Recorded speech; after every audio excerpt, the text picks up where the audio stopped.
Camarades, frères et sœurs d'Afrique, à toutes celles et ceux qui aiment l'Afrique, à en perdre le souffle, à toutes celles et ceux qui veulent que l'Afrique puisse retrouver sa souveraineté, à toutes celles et ceux qui veulent faire en sorte que l'Afrique puisse redevenir un pôle civilisationnel puissant, à toutes celles et ceux qui ne veulent plus de la néocolonisation ou de la colonisation, à toutes celles et ceux qui ne veulent plus que notre continent soit bradé aux multinationales par l'intermédiaire de dirigeants africains corrompus, à toutes celles et ceux qui ne veulent plus que Bolloré, qui nous crache à la figure en France, en employant, en finançant, en sponsorisant des négrophobes comme Zemmour, puisse avoir pignon sur rue dans nos pays. À toutes celles et ceux qui ne veulent plus que l'oligarchie française fasse la pluie et le beau temps dans nos pays. À toutes celles et ceux qui ne veulent plus de militaires français qui sont présents sur nos sols pour sécuriser l'accès aux ressources, mais qui ne sont pas présents sur nos sols pour lutter contre un terrorisme que l'Élysée et les autres chancelleries occidentales ont provoqué. À toutes celles et ceux qui veulent d'un monde juste, d'équité, d'égalité, où il n'y aura pas de domination des blancs sur les noirs ou des noirs sur les blancs, mais simplement la domination de l'équité, de l'égalité, de la dignité, de la justice. Je vous passe la paix. Mais il y a un proverbe qui dit qu'on ne peut obtenir de paix sans obtenir justice. Je vous l'annonçais il y a quelque temps de cela, il y a quelques jours à peine. Et si on va aller plus loin, il y a quelques années déjà, par l'intermédiaire du livre L'Afrique libre ou la mort. Mais je le reprécisais de manière encore plus claire, il y a quelques jours, il y allait avoir une montée en puissance de notre contestation. Et je dis bien notre contestation parce que c'est une démarche globale de la mouvance panafricaniste, de la mouvance patriotique, de la mouvance anticolonialiste qui veut un monde différent de celui que l'hégémonie occidentale nous impose. Les militaires français, depuis leur arrivée dans nos pays, a fortiori après la déstabilisation de la Libye, n'ont apporté que désolation, n'ont apporté que déstabilisation, n'ont apporté que pillage, n'ont apporté que la sécurisation pour leurs propres intérêts à l'accès aux ressources, mais n'ont en aucun cas fait reculer le terrorisme. Il faut qu'on puisse dire les choses telles qu'elles sont.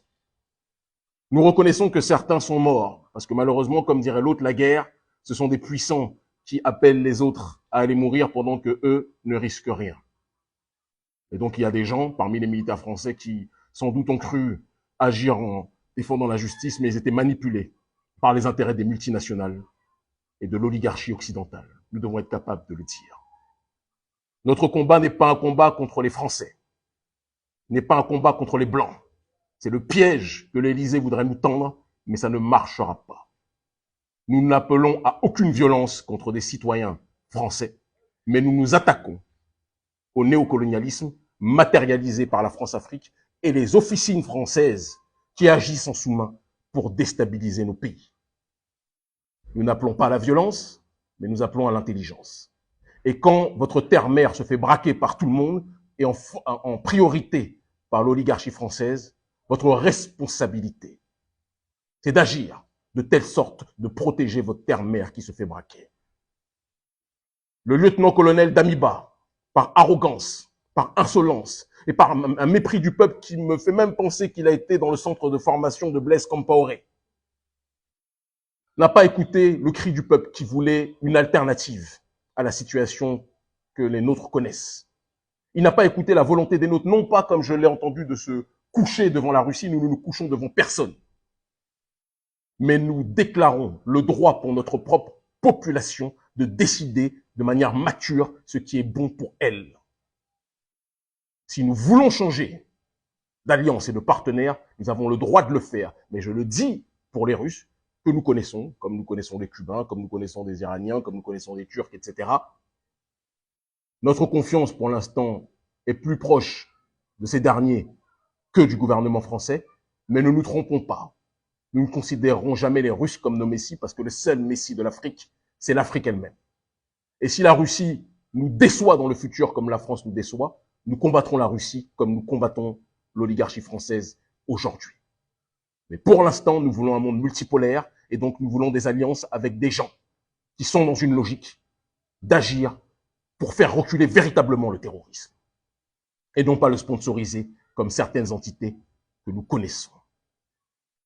Le jeune frère Ibrahim Traoré doit être protégé, doit être accompagné. Et j'adjoins tous nos partisans, tous nos sympathisants, ceux qui me suivent depuis des années à la 2S TV, qui me suivent depuis des années à Vox Africa, qui me suivent entre autres sur les réseaux sociaux, même si ce n'est objectivement pas notre source prioritaire de communication, d'accord? J'appelle tous ces derniers à protéger le frère Ibrahim Traoré. Nous ne menons pas un combat de violence, mais nous menons un combat d'intelligence, un combat de dignité, un combat de justice sociale contre la même élite qui asphyxie son propre prolétariat français. Et en ce sens, nous sommes évidemment solidaires des Gilets jaunes et de tous ceux et toutes celles qui souffrent de la prédation néolibérale que nous connaissons. Ce combat n'est pas un combat de couleur, c'est un combat de douleur.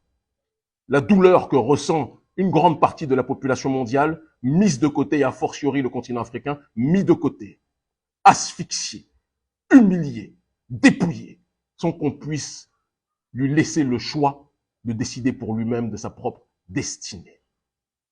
Quand nous décidons par nous-mêmes, on nous taxe de populistes, on nous taxe d'extrémistes, on nous taxe de racistes, alors qu'il y a plein de prolétaires caucasiens qui nous soutiennent.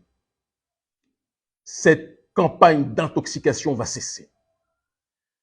Les services du ministère de la Défense français ont créé des faux communiqués signés de ma part, disant que j'appelais à une violence certaine contre tous les citoyens français.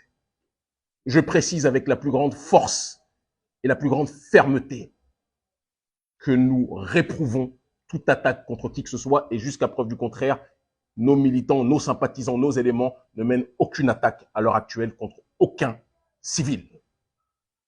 Mais nous voulons faire partir le néocolonialisme et nous ferons partir ce néocolonialisme à tout prix. Mais pas au prix de la vie d'innocents. Les barbares, c'est vous, chers néocolonialistes. Ce n'est pas nous. La justice sociale, c'est ce que nous demandons. Le droit à la réappropriation de nos ressources, c'est ce que nous demandons. Le droit à la dignité, à l'égalité, à la fraternité, c'est ce que nous demandons. Le droit à la bonne gouvernance, c'est ce que nous demandons. Le droit à la véritable lutte contre le terrorisme sponsorisé par vos multinationales, c'est ce que nous demandons. En concordance avec l'élite du Qatar, avec que vous recevez allègrement dans vos palais pour signer des contrats. Nous voulons une véritable lutte contre le terrorisme. Nous voulons une véritable lutte contre l'injustice sociale.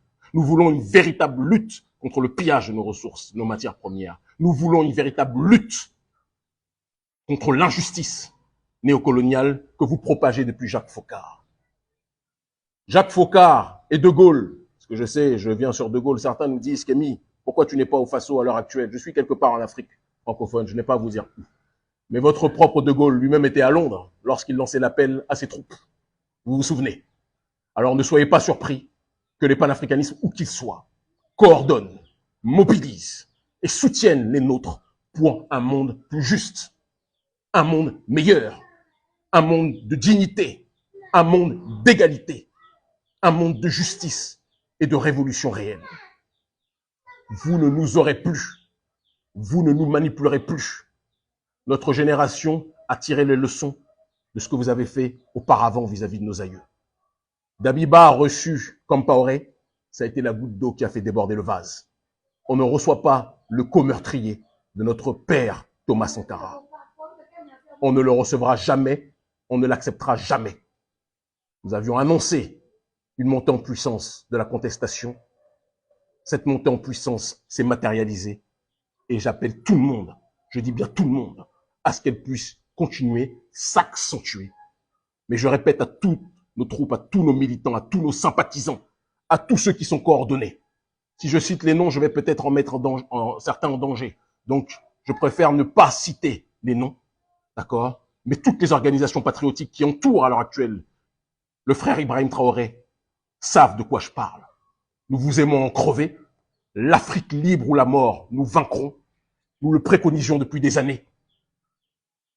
L'heure est à la matérialisation de nos théories.